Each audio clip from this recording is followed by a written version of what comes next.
Bienvenue dans ce journal que nous ouvrons par cet éditorial du directeur de la communication et de l'information de la présidence de la République. Suivi.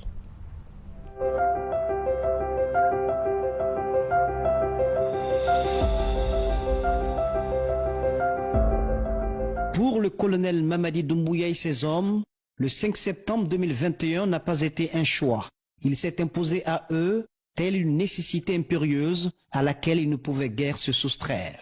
L'ex-commandant du groupement des forces spéciales aurait pu, lui et sa famille, vivre une vie tranquille à l'abri du besoin.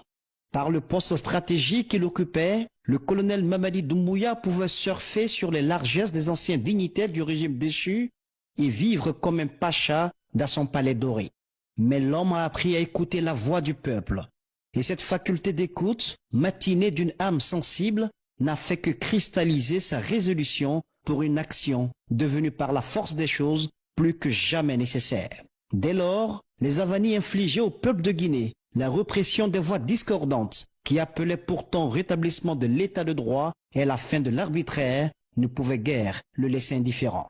Alors, lui et l'armée guinéenne, dans son unité et sa diversité, ont décidé de sortir de leur zone de confort pour libérer le peuple de Guinée. Le 5 septembre 2021, c'est donc l'armée guinéenne, sous la bannière du Comité national du Rassemblement pour le développement, CNRD, qui a pris ses responsabilités face à l'histoire.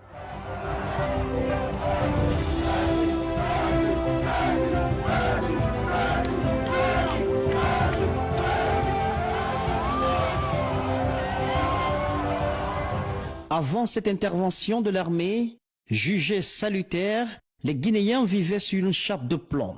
Droits de l'homme bafoués, liberté sous cloche, crispation politique sur fond de ressentiment communautaire, tel était le cocktail explosif dans lequel végétait le pays qui était alors au bord de l'implosion. Lassés, presque résignés, les Guinéens n'attendaient que la providence pour entrevoir le bout du tunnel. Ils sont donc sortis de leur torpeur à la faveur des événements du 5 septembre 2021. Et depuis, un vent nouveau souffle sur le pays. Les voix dissonantes, longtemps maintenues sous étouffoir, retrouvent l'air de la liberté. Les critiques, la contradiction sont de retour dans le vocabulaire des Guinéens. Un appel d'air qui a encouragé les exilés politiques guinéens à regagner le bercail. De quoi siffler la fin de l'arbitraire à la grande satisfaction de tous. L'homme du 5 septembre affiche aussi une volonté de rompre avec les pratiques malsaines qui ont gangréné les précédents régimes. Il est réfractaire à la mauvaise gouvernance, au détournement de deniers publics. La lutte contre les prévarications devient donc son cheval de bataille. Pour lui, l'heure est à la reddition des comptes. La création et la mise en place de la Cour de répression des infractions économiques et financières, CRIEF, s'inscrivent dans cette optique. De quoi donner du grain à moudre aux fossoyeurs de l'argent public. Faire place nette dans le cénacle économique et financier guinéen est une résolution qui s'étend au vaste chantier de récupération des domaines publics de l'État. Et le colonel Mamadi Doumbouya y attache du prix.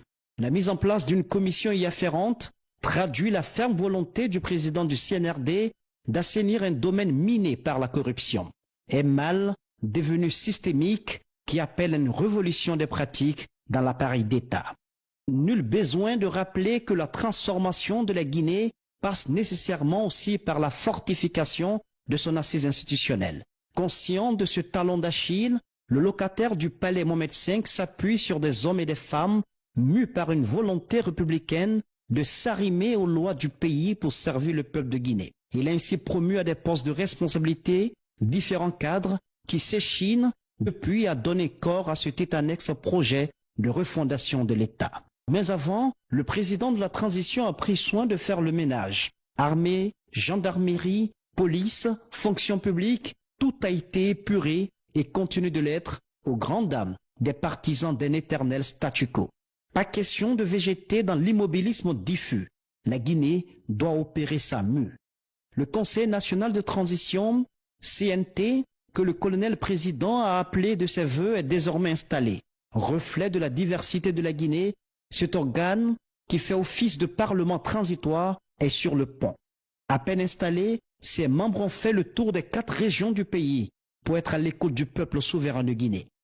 Mohamed Beyavogui grand cadre aux compétences reconnues et plébiscitées, anime avec panache une dynamique équipe gouvernementale. Avec le colonel Mamadi Doumbouya, le CNRD et le gouvernement guinéen, ce sont des actes au-delà des discours creux et sans lendemain. Les grands diseurs ne sont pas toujours de grands faiseurs, dit-on. Mais la gouvernance, sous le label CNRD, penche avec cette maxime. Inexistant dans le vacarme du folklore habituel des responsables publics, le CNRD et le gouvernement, sous la clairvoyante direction du colonel-président, cultivent l'efficacité dans les actions de réforme multisectorielles. Les faits parlent d'eux-mêmes. Nzérékoré, capitale du Grand Sud, longtemps logée à l'enseigne des ténèbres, s'illumine, brille grâce au coup de pouce que le colonel Mamadi Doumbouya a apporté au projet d'interconnexion sous-régionale.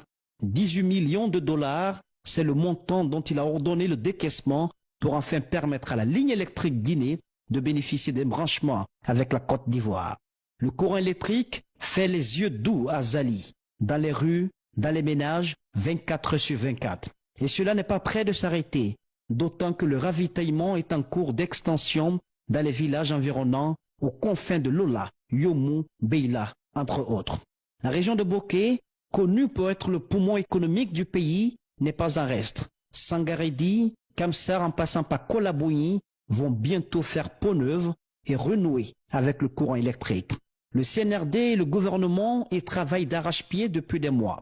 L'espoir est donc permis pour que Boké, zone minière, étincelle de lumière 24/24, grâce notamment au projet redynamisé de Caleta. Des villes qui pactisent avec la lumière et un président qui affiche sans embâge sa fermeté face aux chefs d'entreprise minière tout en les rassurant. Un jeu d'équilibriste qui désarçonne et surtout rétablit la Guinée dans toute sa respectabilité. Les entreprises minières ont dorénavant l'obligation de transformer nos matières premières sur place. Pas question de continuer, je cite, ce jeu de dupes qui perpétue une grande inégalité dans nos relations. La vérité est parfois austère et amère. Mais celle du colonel Mamadi Doumbouya s'agrège à la défense des intérêts supérieurs de son peuple. La messe est dite. Véridique, patient, tes yeux ouverts, le chef suprême des armées a plusieurs cordes à son arc pour traduire sa volonté de voir la Guinée rassemblée. Un cadre de dialogue inclusif est né pour permettre aux forces vives du pays de se parler et d'éplucher les questions essentielles à la bonne marche de la transition.